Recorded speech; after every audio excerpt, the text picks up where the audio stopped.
Hi there and welcome back to Shadowrun Dragonfall. I am Byron and we're still looking for Dr. Adrian Vauclair. There seems to be a door here.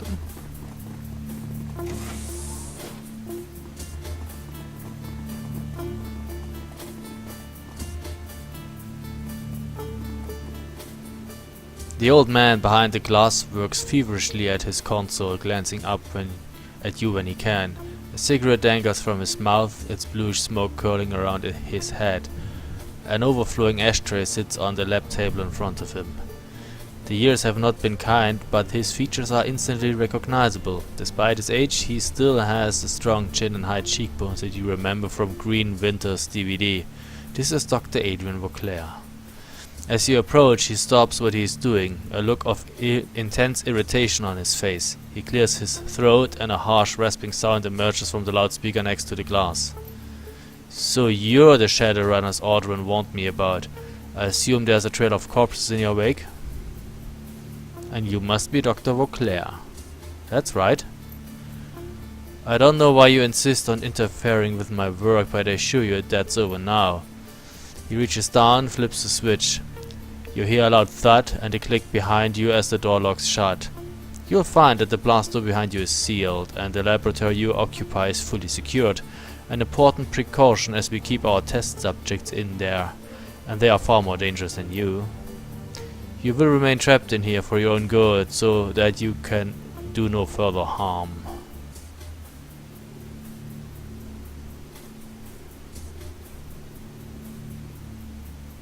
You break the glass between us and Vauclair. The hell I will.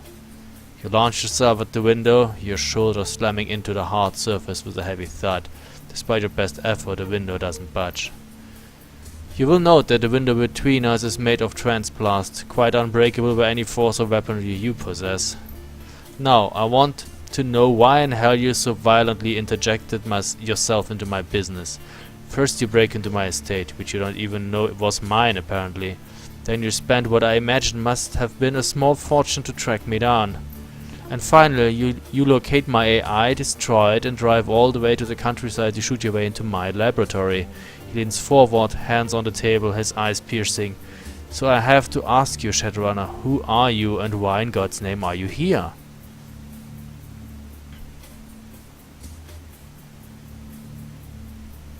Vengeance. Someone killed our friends, attacked our home. And I'm thinking that someone was you. Vauclair covers his face with pale nicotine-stained hands, groans. Yes, that was me. I was the one who set Apex and Adrian after you, you bastard. Why attack the Kreuzbazar, Vauclair? Why kill Paul Amsel? It was necessary to preserve the secrecy of my work for the greater good of all. I know I have wronged you, and for this I am sorry. He sighs, a long rattling sigh that quickly turns into a violent fit of coughing. The sound echoes over the loudspeaker. He collects himself, continues.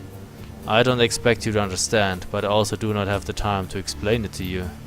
He straightens, glances back at the screen to his side, and nods curtly. Good. Things are progressing nicely.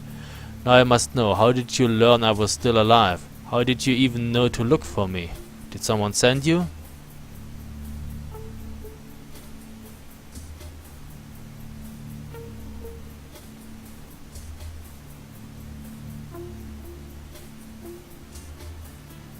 We found out about you from your brother, Vauclair. He was trying to find you, right up to the end. Vauclair starts, and a sudden movement of his arm sends his overflowing ashtray flowing from the table in a cloud of ash. A look of dread fills his face. Up until the end? What do you mean? Where's Hermie? Explain yourself. Oh, you mean you didn't know? You killed him too, just like Paul and Monica. He slumps into the chair next to him, his whole body shaking. I didn't. He is suddenly overcome by another fit of coughing. He steadies himself on one arm of the chair. Apex. He gasps. I should have never trusted that thing. God damn it. He closes his eyes and a tear escapes down the gaunt pale skin of his cheek. Oh, Hermie, the things I've sacrificed, all for this panacea, all for tonight. Panacea, your modified virus. What's tonight, Doctor? What are you planning with Panacea? He looks up, dazed, his eyes unfocused. Yes, you know about it then. Panacea is my life's work, a permanent solution to an age-old problem. It will mean an end of dragons, not just Feuerschwinger, all dragons. Explain yourself, Doctor. Vauclair fumbles in his pockets and produces a fresh cigarette. He lights it with shaking hands and breathes in deeply. The orange glow of the cigarette flares bright. When he exhales, the words spill out with the smoke. The firewing burned and murdered and caused untold damage in her bestial rage, until the Dragonfall, until I stopped her. But that destruction was merely a symptom of a greater cancer. Feuerschwinger wrought destruction with fire and claw. The dragons of today, Lofür, Dunkelzahn, that's Darktooth, the Ghost Walker, they kill and conquer with subtler tools. Deception, manipulation, corruption, he spits with disgust. They use us as pawns, playing pieces, puppets in their millennia-long machinations. Oh yes, dragons are a cancer, one that will conquer or worse destroy all of humanity if we do not stop it. One that metastasized when the world awakened. An ironic metaphor, since it was the failing of my own body that allowed me to see it. Let me guess, you have cancer. Late stage 2. If I had to guess, I'd say leukemia. He is wrecked again by violent coughing, allows it to subside, takes another long drag of his cigarette, the ash creeping closer and closer towards his mouth. I have leukemia, cancer of the blood, no doubt brought on by the radiation of the socks. It was when I heard my doctor's diagnosis that I realized what I had to do, what my life's work would be in the time I had left. I'm sorry, Hermie. I'm sorry you won't be able to see it for yourself. I'm sorry I failed you. Vauclair turns his attention back to the computer, stubbing out his cigarette. He grabs a fresh one from the pack and lights it. Tonight I will release my panacea to the world. And how absurd that the instrument of Dragonkind's destruction. He presses a button on the terminal and the large observation window at the far end of the room rises slowly open. Will be carried by Feuerschwinger herself. Through the glass you see the prostrate form of a dragon far below. An enormous set of shackles binds it, and a maze of tubes snakes into its body. The tubes connect to a cruel-looking apparatus that has been mounted to the wall. Son of a bitch, look at that.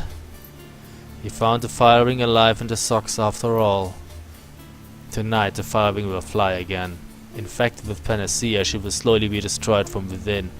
But before that happens, she will provide a catalyst for global transmission of the virus. As if spurred on by the sight of the dragon below, he begins typing furiously at his terminal. Feuerschwinger's fire carries the agent, the panacea, in its dormant state. Any meta-humans exposed to her fire will become carriers, will spread the disease to other dragons. But they will be unharmed. When a critical mass of carriers is achieved, my panacea will become unstoppable. It will spread across the globe in a relentless tide. However, if it does not reach the critical mass, it will fizzle, die out, become inert. Hence, the need for a ground zero, a flashpoint for a mass infection event.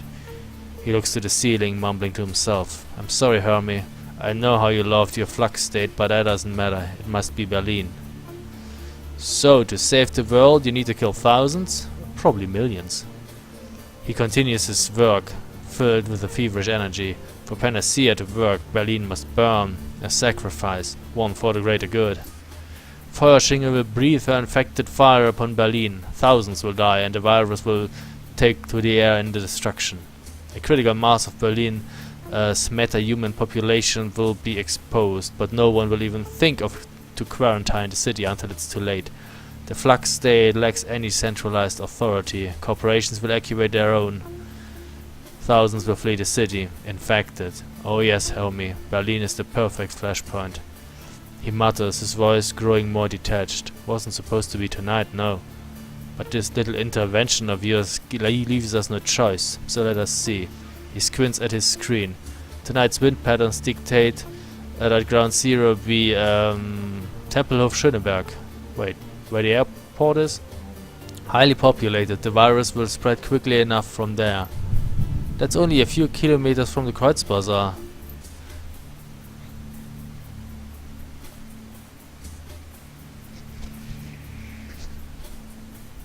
The Kreuzbazaar? My favorite cafe is in the Kreuzbazaar. Look, you're crazy. And we're probably all going to die, but we are not letting you get away with this.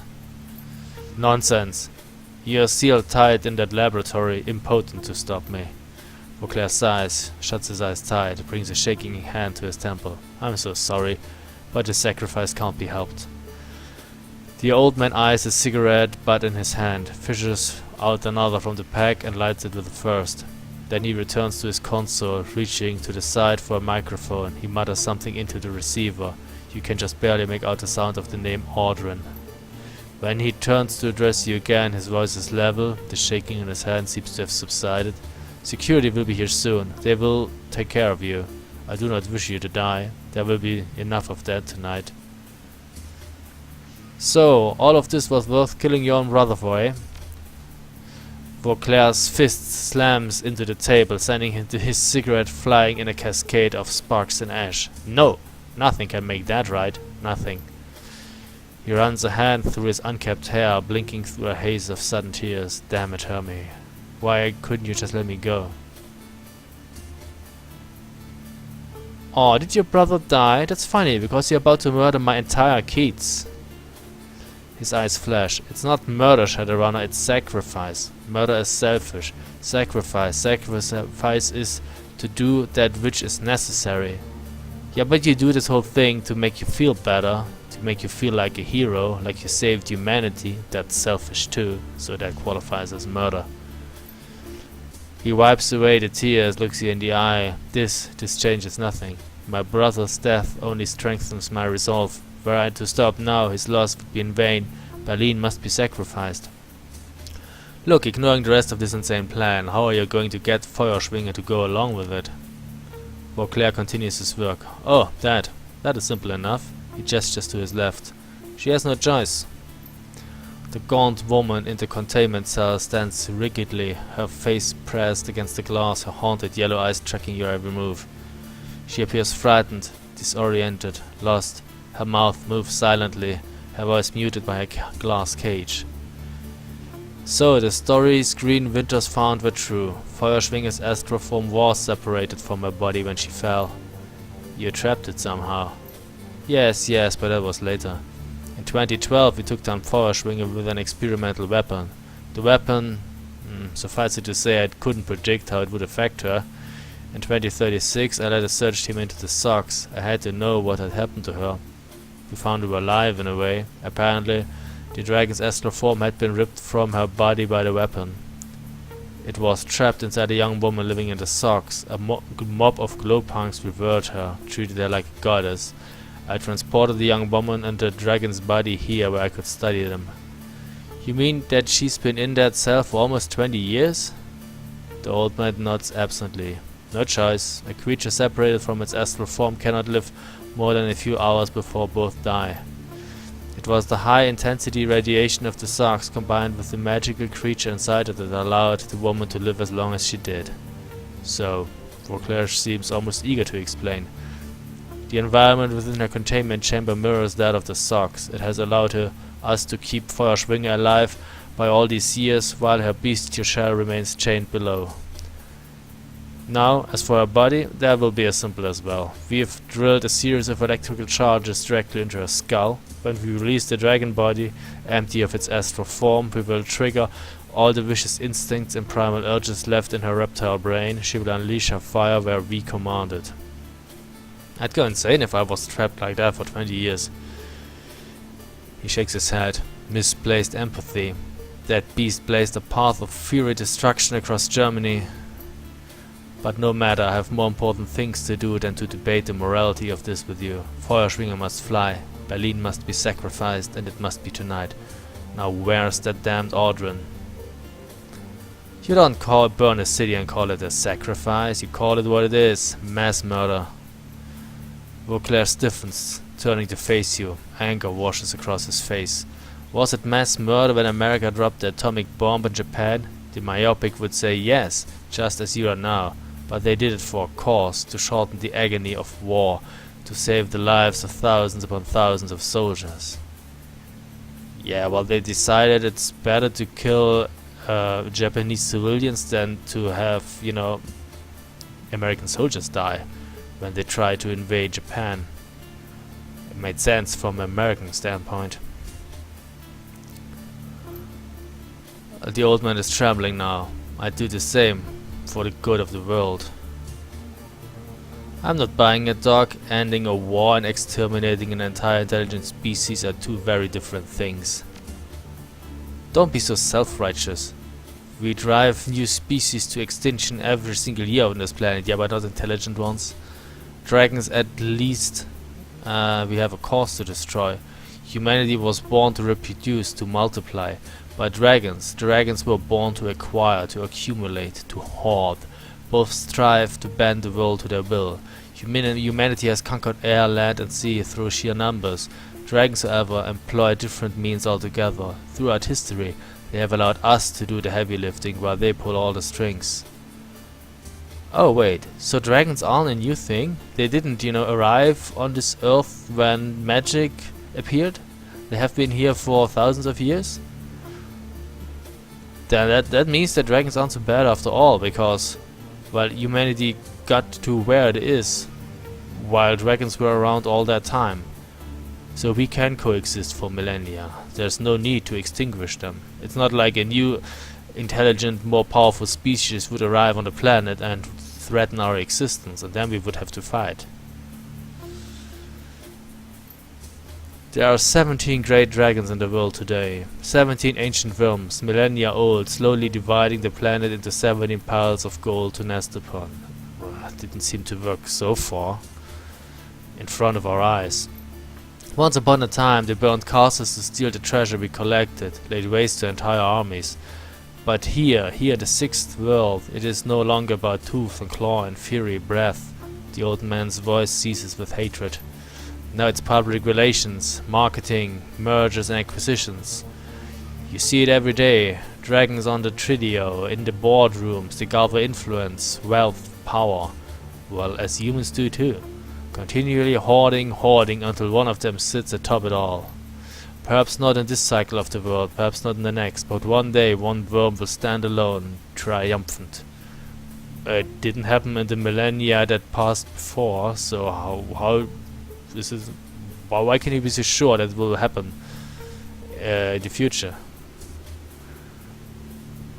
With all of humanity as its cattle, with all the world as its price. And that, he trembles, his voice dropping to a whisper, that I will not allow. I've heard enough of this, Vauclair, you're nuts. Dietrich's voice is low and quiet. There has to be a better way, Vauclair. There has to be. Vauclair stops, bows his head and closes his eyes. I'm a man of science, Shadowrunner. A better path may exist, but I do not know what it is. I wish that I didn't have to sacrifice so many. I wish Hermie didn't have to die. But this solution is here, now, in my hands, and I choose to take it. Through the speaker you can hear the sound of heavy footsteps approaching. Oh, Adrian. Wanna die? Ah, Adrian, good. It's about time you showed up. Sorry, Doc, we were taking up the dragon's physical form. No, waking up the dragon's physical form. It required some care. But the procedure is ready to begin now. You should see to it. The orc sneers at you from behind the glass, his scarred features writhing in the dancing light of Vauclair's monitor. Looks like you trapped the thugs who were attacking the manor. Yes, they won't be a problem any longer, but with Apex gone, our security is still compromised. We'd still best hurry. Oh, and Adrian, don't forget to clean the containment unit afterwards. The virus will kill Feuerschwinger along with the rest, and when it does, her astral form will perish as well. Human, host or no. If you get out of here, Vauclair, you will regret it, I promise you.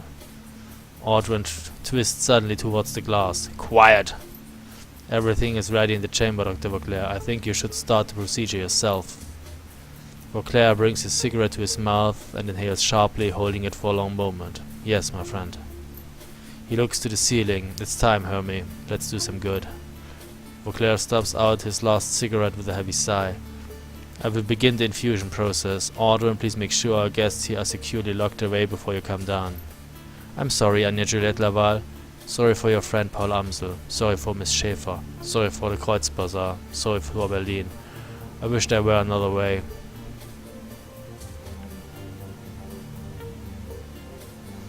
An elaborate plan to destroy an entire species, a massive underground fortress with an army of mercenaries. You sound just like a dragon dog. Fire flashes in Vauclair's eyes. His back straightens. And what do you presume to know of dragons? I have spent my entire life studying them. Look at yourself. You're nothing more than the other side of the same coin. Those in power manipulating those who aren't. Perhaps I am, but for one difference. I am a man. I am finite. A man can gather power, wield it for his lifetime, but nothing more. His work will fade, lost to the inevitable entropy that decays all. Oh, he may create a dynasty that will stand for a while, but his dust will not reap its benefit. Vauclair's voice is steady now. For a moment his age, illness and fatigue fall away. Dragons are immortal. Time means little to them. What they will, they will. Are they really immortal? How can they be? They're biological beings, after all. Is the immortality magically natured? I mean, I can understand that they live long, but true immortality? They don't age? They grow from being, little dragons to grown-up dragons? That kind of suggests they will get old and die eventually, too. Anyway, what they will, they will. And no power can truly stop them unless it is death itself. War, plague, famine, natural disaster, setbacks, merely setbacks. Ever is eternal. No, Shadowrunner, I am not a dragon, no more than you are. Vauclair looks down for a long moment and turns and exits the room. So that's the thing. Dragons are not immortal, right? No. They may have long age, but they die eventually. Adrian turns to stare at you through the glass. His lips curl into an insolent smile. Hi again. Long time. How's Amsel doing? That hole in his brain pan heal up okay? Glory fixes the orc with a cold stare. Taunt all you want. If you get out of here, you'll wish you'd never set foot in the Kreuzbazaar. The burnt orc knocks on the heavy transplant window separating you. Afraid that's not gonna happen. The lab's locked down tight like the doc said. The test subjects that we keep in there don't play well with others. Dangerous, nasty things. And they don't smell great either, but you'll see for yourself in a second.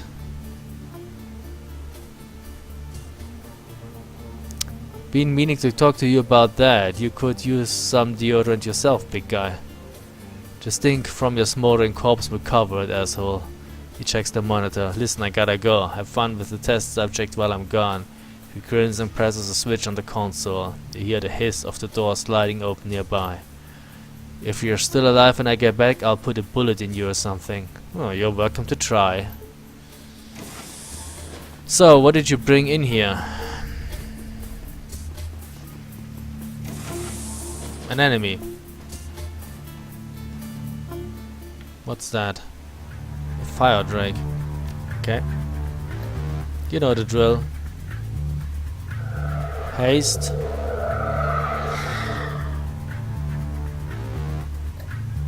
And aim.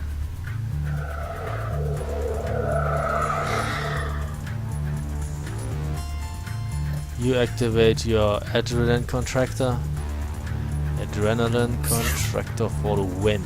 I mean, I don't like the damage +2, but if I'm lucky, they won't get to shoot at me or claw at me, whatever they do. Fire Drake. Fire. Again. Gotcha. You activate your thingy. Adrenaline pump for the win. Well, that's better. Doesn't get a +2 to what's that? +2 to damage. Advanced medkit. Fine, I take it. So how about you move over here? And you seem to have lost your drone, if I remember correctly. That's rather unfortunate. Can't be helped. Move over here. What is that? Marks the enemies, causing them easier to hit. Causing them to be easier to hit, I don't really need that. Who's next? Okay. Fire.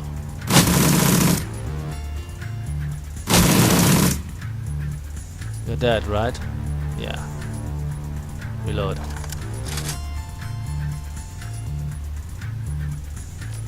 You move over here. Oh, stand on that. That seems like a nice place to be for a spellcaster. We end the turn. There's the next. So you move over here and start shooting again.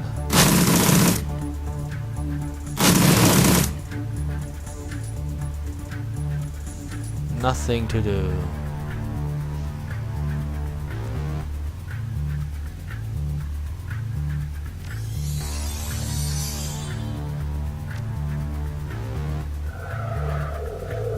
But sit and look pretty.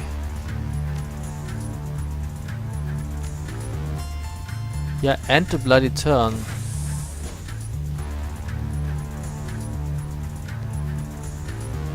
Can I see you? I guess I can. That didn't work as well as I hoped it would.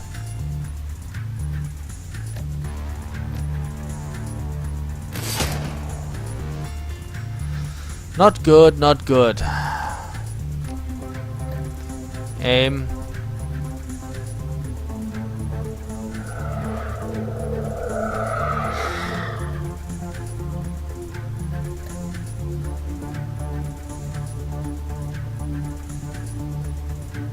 Did you... Oh, we can do it again, I guess. On her as well.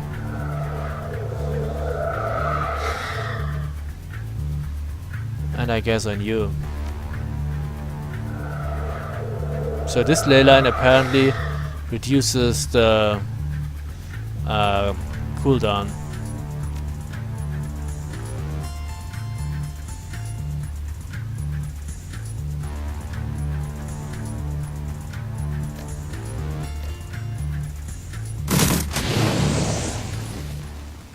Okay, looks like we got you.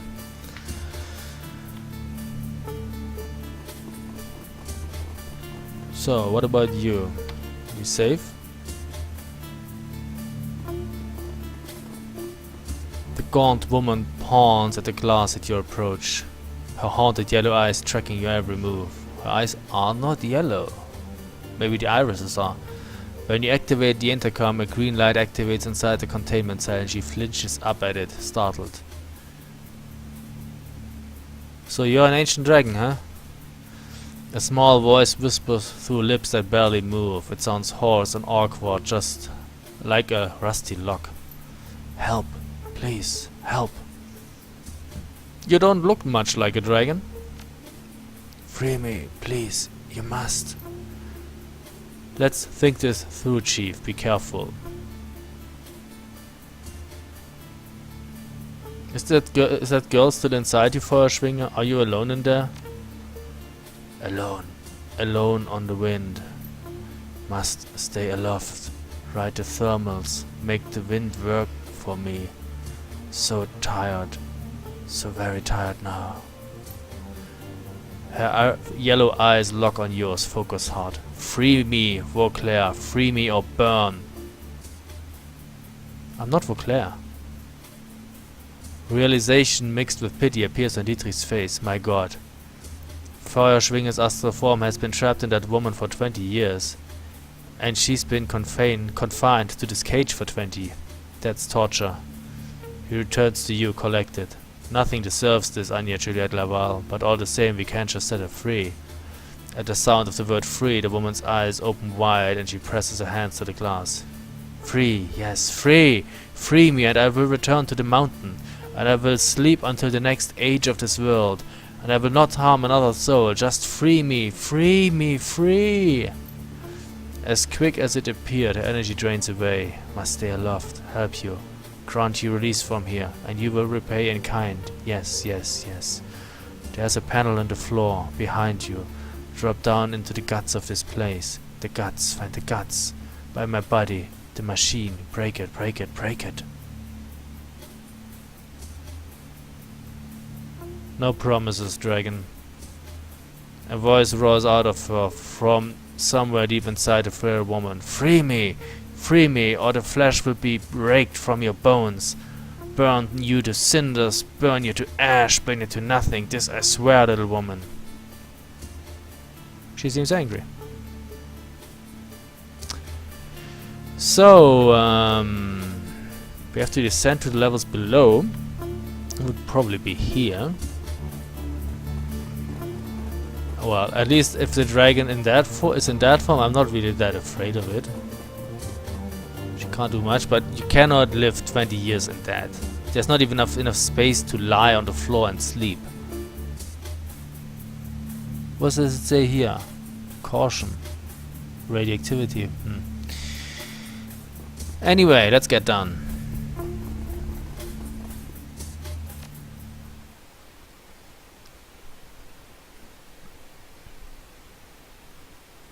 Into the dark, you squeeze through the narrow gap beneath the floor panels and climb down into a large space beneath the lab complex. Darkness surrounds you and the air smells moldy and stale. As your eyes slowly adjust to the light, you can make out the dim planes of cobweb-covered walls and scattered construction equipment. Judging by the dust and disrepair, this place appears to have been abandoned long ago. Meanwhile, somewhere else beneath the half-world manor, Dr. Adrian Vauclair is preparing to wake a dragon and unleash it on an unsuspecting Berlin.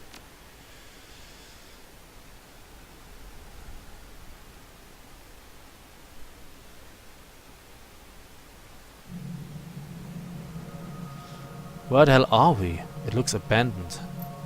Compared to the lab above, this room is almost impossibly quiet. A small amount of light filters in from the narrow passage above you. There appears to be light fixtures mounted on the walls, but there's no sign of a light switch. We're in some sort of abandoned facility beneath the estate. Feels military to me. If that's true, it would explain why Vauclair chose this place for his operation. Can't be easy to find a secret underground base big enough to house a dragon. Alright, first things first, we need to get back into the lab complex and find Vauclair and the worm before it's too late. Great, let's get closer to the fire-breathing dragon. Good plan. No choice. If we don't stop Vauclair from releasing that dragon, everyone in the Kreuzbazaar is dead. Exactly, it's freaking dark in here. This appears to be a pile of crumbling papers, but it's too dark to read them. Nobody brought a flashlight along?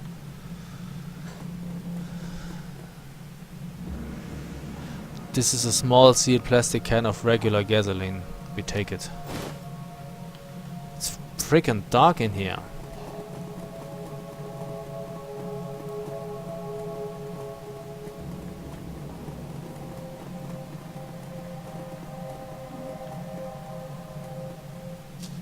What's that? A scorpion.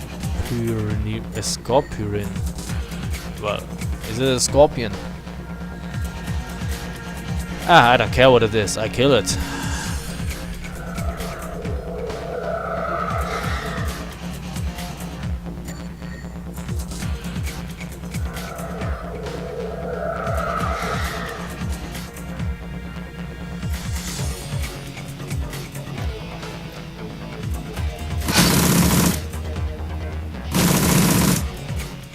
Whatever it was, it's dead now.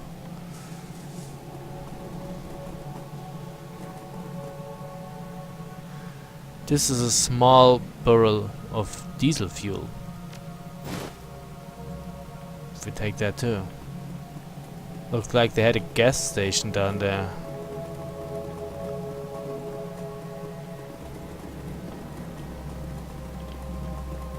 Oh no. There's more to do here. This is a small portable gas generator with a standard pull cord. It has cables running from it to the large diesel fuel tank sitting next to it. The fuel gauge reads empty. We pour the gasoline into the generator.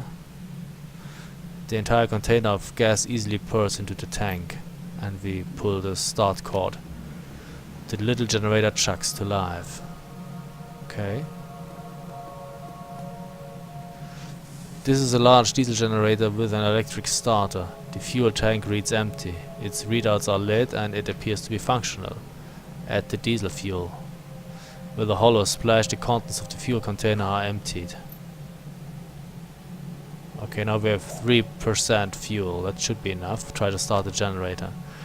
With a shudder and a plume of black smoke, the generator comes to life. And now we all die of asphyxiation, because now there's gonna be a lot of how do you call it, coal monoxide, monocarboxide or something like that will be in the room, and we will all die. Now what? Oh, it's getting brighter. What's written there?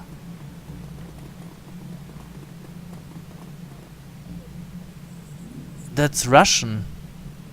Rabotnik.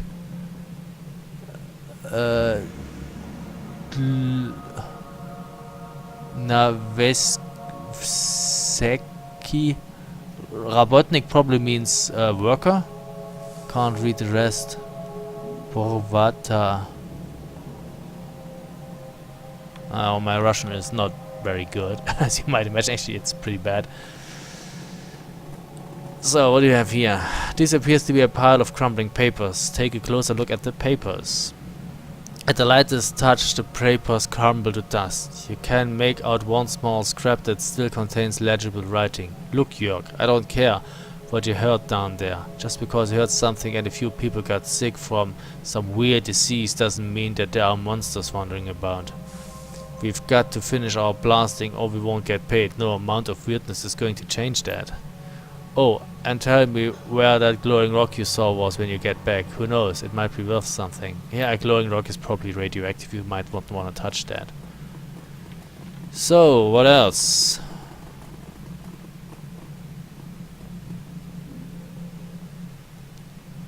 We open the door. Okay. Very nice. So, how about we call it a video and continue in the next one? Sounds like a plan? So, thanks for watching and see you soon. Bye.